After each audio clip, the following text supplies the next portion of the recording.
Welcome to Creating Stuff. My name's Jim. On this episode, I'm going to be working on my project truck Inferno again. And in this episode, Inferno is going to finally get his new legs. Pot shot at Lieutenant Dan from Forrest Gump from my generation. But basically in the previous episodes, I have got the suspension all together. I got the shock mounts all together. So now in this episode, going to be dealing with springs. Is got to figure out what springs I need to do what I need to do. Now, first and foremost, before I dive into this, I do have a warning. There's going to be math in this episode, so if you don't like math, click off, go watch something else. There's going to be a little bit of math in this, but it's good math, it's useful math. So, and also the other thing is, Inferno is nowhere near its final weight. Engine, it doesn't even run right now, so there's a lot more weight I'm going to be adding. So the biggest reason I'm going to go through this now is because I have to verify that the suspension works.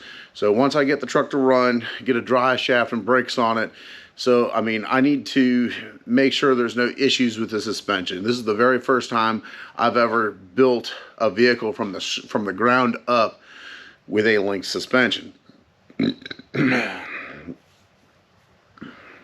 So once again, I have to get some springs under it just so I can verify that it works and see if there's any issues that I have to deal with. So this whole process, I'm going to go through this again. I may not show it on camera, but when I get to the point of doing all the fine tuning with the suspension, on how it drives, how it handles, how it performs, I'm going to probably go through this again, and I can already tell just how I'm setting everything up, because I'm setting this up for the ride height. Is the shocks have 12 inches of travel. I'm setting the ride height up right in the middle of it, and I can already tell that I'm going to be adjusting that a little bit. I'm going to probably end up lowering the spring rate, so I'm going to probably lower the ride height by a minimum inch, probably 2. But that's for another time. That once again, when the truck gets to its final weight and I fine tune everything, that's when that's going to come into play. But right now, I'd like to get some springs under it. I'd like to get Inferno on his legs, so I can keep this thing moving forward. So now let's get into it. I'm talking about springs today. So let's get into it. So as I have stated before, I'm using coilover shocks. The beauty part about this is these shocks are completely rebuildable. This has a remote reservoir, so this is not an emulsion shock. Emulsion is when you don't have this and you have oil and nitrogen mixed in an emulsion inside the shock. And you have to have the nitrogen basically so when the rod moves up and down, the volume of fluid changes. So on how this works, there's a piston inside this chamber right here. So I have nothing but oil all up in here, and then I have nitrogen there's a Schrader valve down here where I charge it. I'll have nitrogen in this side of it, and that will actually compress and expand depending on where the rod is. But that's for another time. Fully rebuildable, serviceable. This can be revalved. And once again, revalving this is going to be later. This is when Inferno gets to his final weight, and I actually fine-tune the performance of the truck. So not worried about that right now. But then the other side of it is, this actually runs a spring on 2 different coil springs. This right here is the divider between the 2, and basically these nuts right here are called the cancellation nut. Is basically when the shock compresses and this hits here, the upper spring, that cancels the upper spring, so then it works only on the lower. So now I got to talk a little bit about spring rate. Spring rates can be a little bit confusing. I'm going to put the math on the screen the best I can when I go over it. Right here, both these springs are 200 pounds per square inch. And when I say 200 pounds per square inch, it takes 200 pounds per square inch to compress this spring 1 inch. So with that being said, you can very much use those numbers to predict how they're going to react, and basically once I get the weight of the truck, we can use that to calculate what springs I'm going to use. So now the very misconception on how I pointed out on this over here is these are going to be stacked on top of each other. Each of these springs are 200 pounds per square inch. So unfortunately, most people really want to think, okay, I put 2 springs on top of each other, so that's 400 pounds per square inch, right? Unfortunately not. So if you want 400 pounds per square inch, you put the springs right next to each other, you load them like that. Now, that's 400 pounds per square inch of springs. So that's how that works. All right. So now to calculate, since I have a 200 pound spring on the bottom and I have a 200 pound spring on the top, now how do I calculate the combined spring rate of the two? So how the formula works is you take the bottom spring rate and the top one, 200, and you multiply them. 200 times 200 is 40,000. Set that number aside. And now you take the bottom spring rate and the top spring rate, you add them together, that's 400.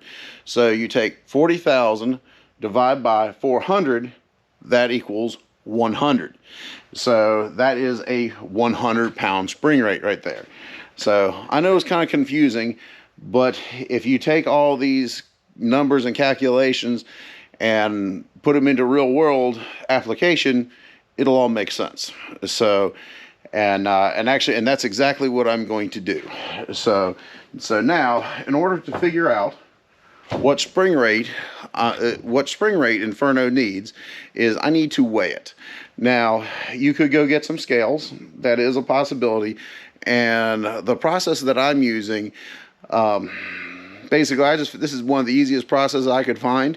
So if you want to find another way, if you want to use another way, watch somebody else's videos.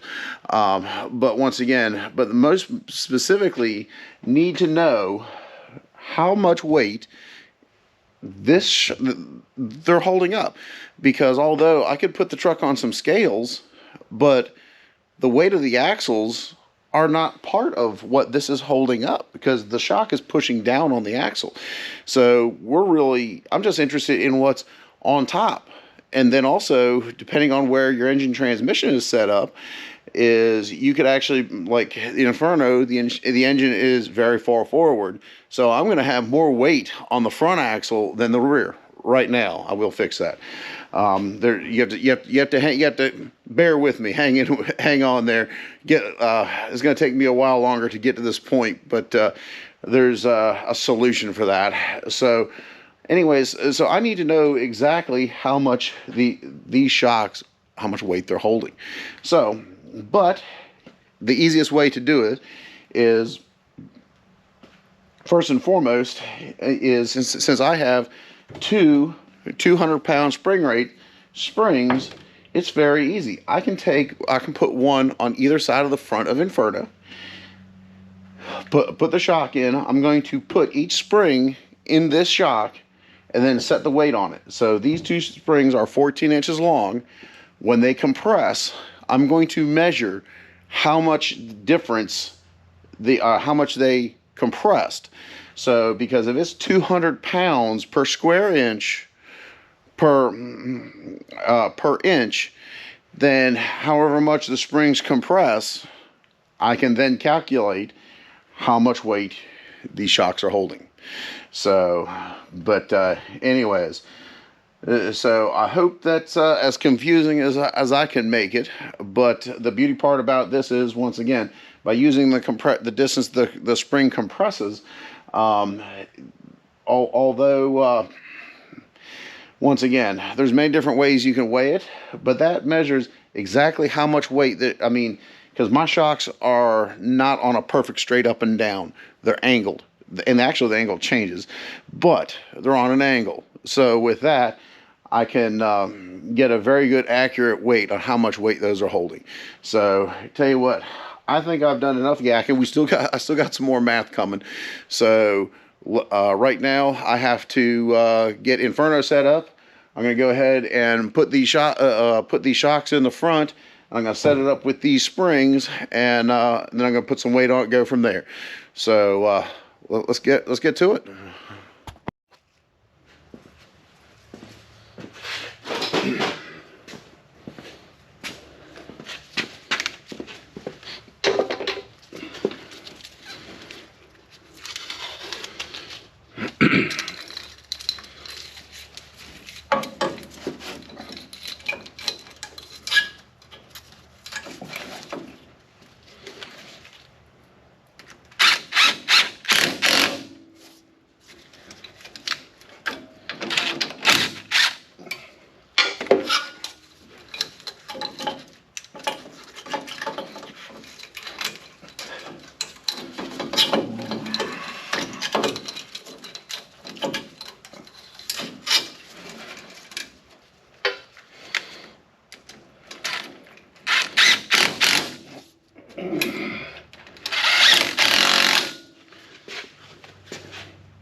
Well, it's time for where the rubber meets the road. I've got shocks on both sides. I've got the 200-pound springs on both sides. So now I just have to put weight on them, see how much they collapse. And they start 14 inches. That's the beginning measurement. So we're going to measure, put weight on it. Then we're going to measure it again and subtract the two to determine how much this moved. So now also keep in mind, I actually put the rear tires, the rear suspension is locked out at ride height, and I have rear tires on it. When you do this, you don't want your truck to have a Carolina squat, or basically if it is extremely one way or the other, it can actually weight shift some of you might not get the appropriate reading. So try to keep the truck as level as possible when you do this. So now I just got to go over to the other side of the rack and put some weight on it and take a measurement.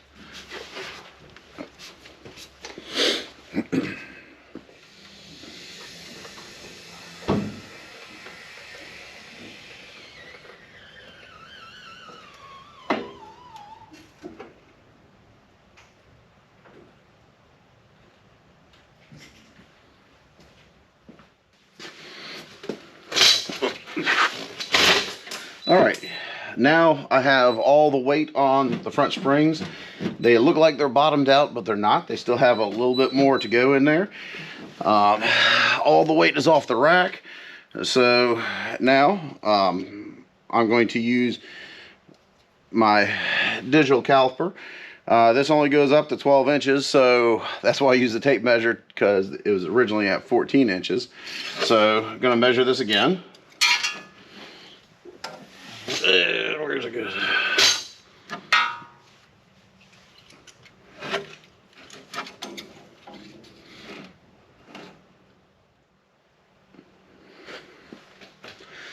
All right, I have measured that 9.82. I'll just go ahead and round that up to 9.9.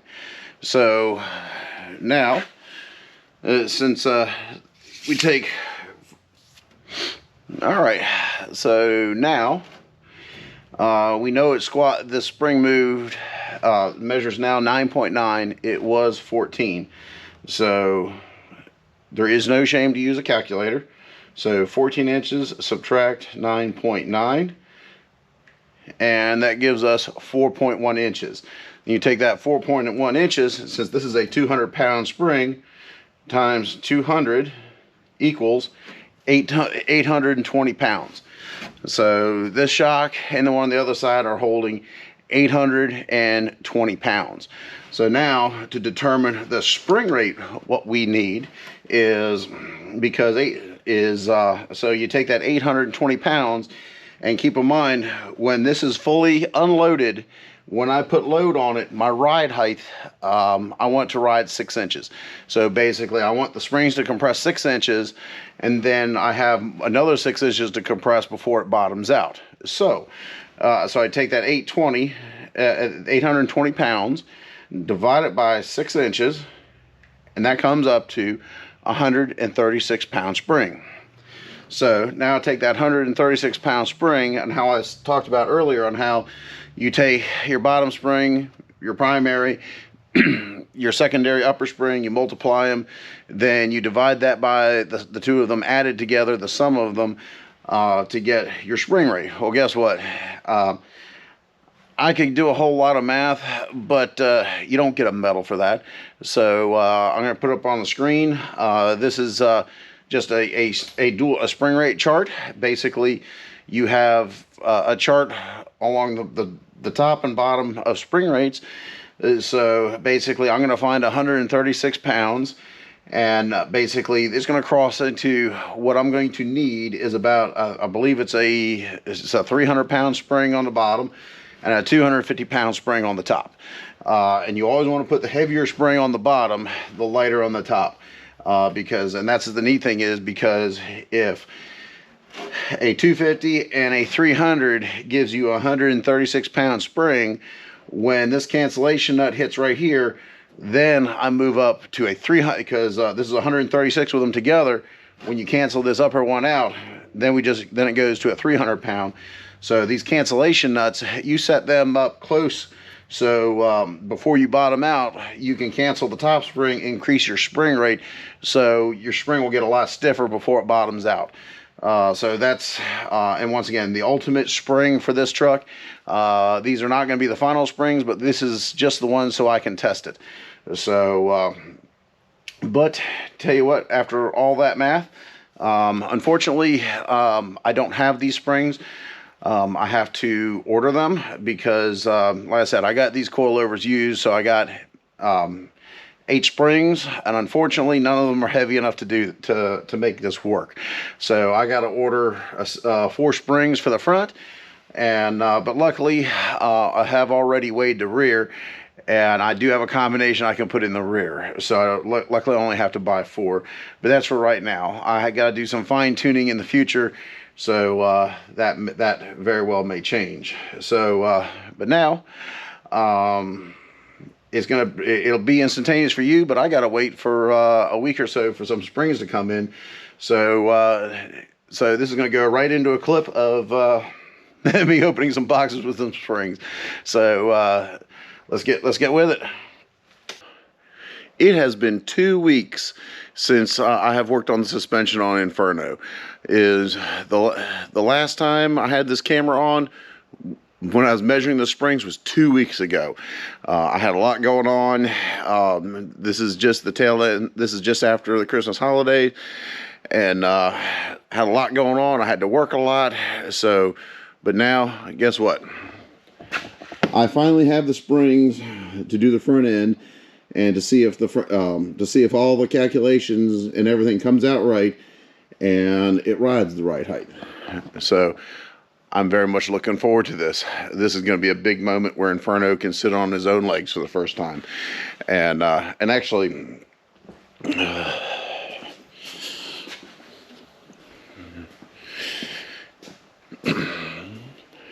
And before I dive in to the time lapse of putting the springs in the front, I just want to show you one little tool that got recommended to me. Actually, it works very well. This right here, I bought it off of Poly Performance. Basically, this helps because these are the misalignment spacers for the rod ends for the shocks, and basically they can be a little troublesome. So these little spring-loaded balls actually hold the 2 misalignment spacers in place. You put them in, and then you actually drive this out with the bolt. So I just wanted to point that out to you. Someone recommended me use this, and I got a pair of them for 20 bucks. I paid more in shipping than I paid for them. That's beside the point. But anyways, very handy tool. So you might see that in the time lapse. But tell you what, let's get after it. I'm ready to see this truck sitting on its springs.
All right, the springs are in.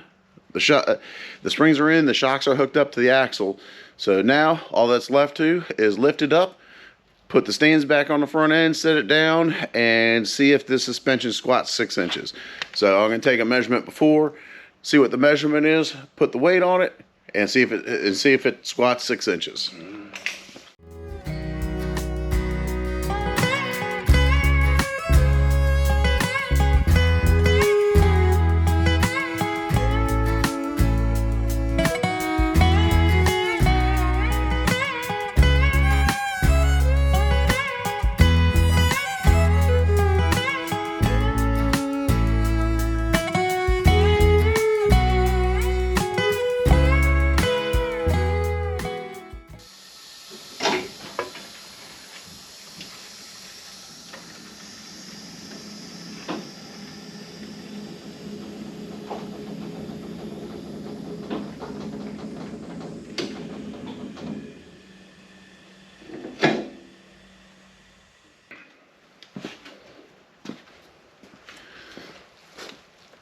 All right, here's the moment of truth.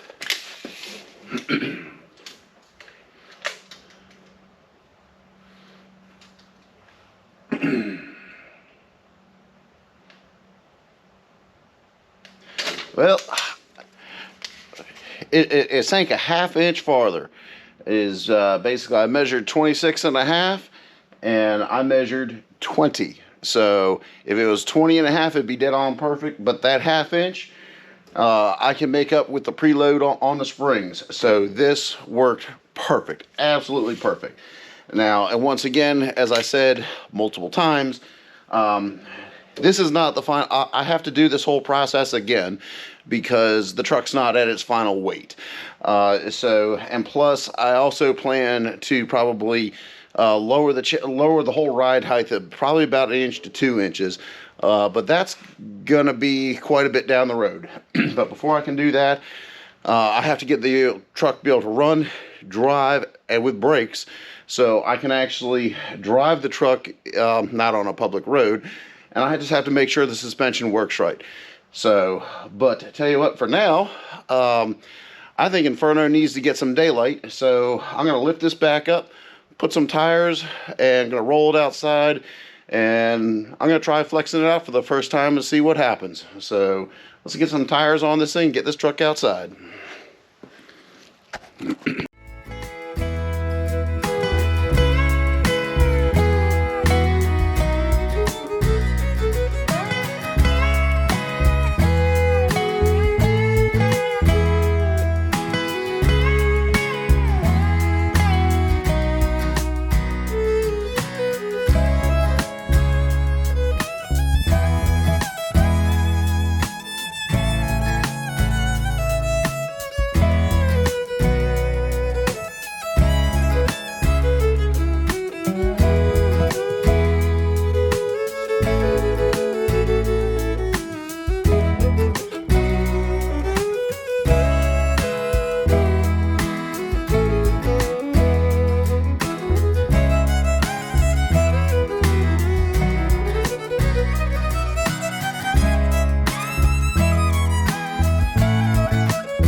Well, this looks absolutely impressive.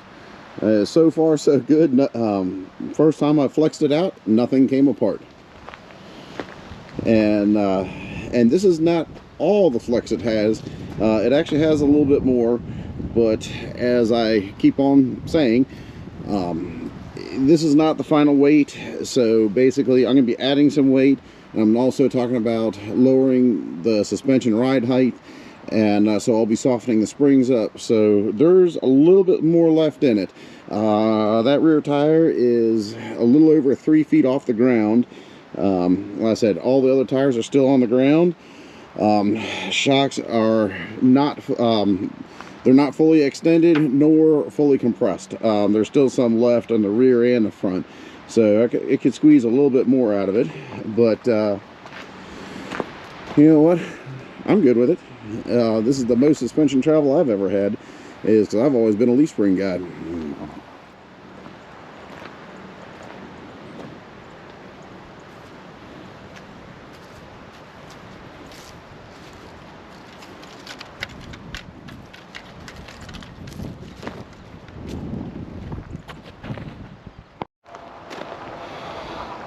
All right, I've had a lot accomplished in this episode.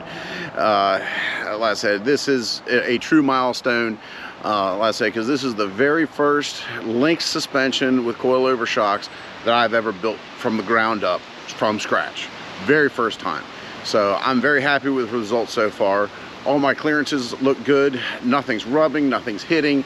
I mean, suspension component wise, so I'm very happy with that. This is turning out very well. As I briefly just said, and this suspension probably has a little bit more left in it, just because, I mean, this is not the final trim of the truck, not the final weight. I'm gonna probably soften the springs up, but there's a lot of fine tuning that I have to do. But like I said, this is just for starters. I still have to make sure the suspension works. I mean, it flexes, but I have to make sure I don't have any handling issues, because this truck is meant to be driven. I don't want to have a vehicle that you can't get over 5 to 10 miles an hour on the paved road just because it handles so bad. I want a good handling truck. So I got a lot more to do. But like I said, this is a very big milestone. I'm very excited for this, and for all of you who follow along, I hope you can rejoice with me. So, but now the next big step I have to do is I have to make that truck run. That is a used engine. I've never seen it run. It's been in the truck for a year now. I've had it for a year beyond that. So the engine's been in my possession for 2 years. I've never seen it run. So that's the big question mark right now. So now I'm gonna put this back on the ground. I gotta push this thing back in the shop, and in the next video, I hope to make this truck run. And if it doesn't run, if the engine has problems, then I'm gonna have to take the engine out and put another one in. But I hope that doesn't happen. I've had very good luck with high mileage Toyota engines, which this engine does have about 280,000 miles. And I do apologize about the wind noise. I'm sure there's probably some. The camera's bouncing around because it's a little windy today. But anyways, but this is very exciting. And so I'll tell you what, I'm gonna end it there. And if you want to see this engine run, this truck run, you got to come back for the next video. I still have a lot more work to do to it, and I'm very excited to one day where I can actually drive it. And that hopefully, I don't want to say that it'll come soon, but that'll come sooner than what it has been. So, well, I'll tell you what, if you like this video, please subscribe. I hope you take something out of it. I hope you find something that helps you, inspire you, that maybe use a little piece that you might use for your own project.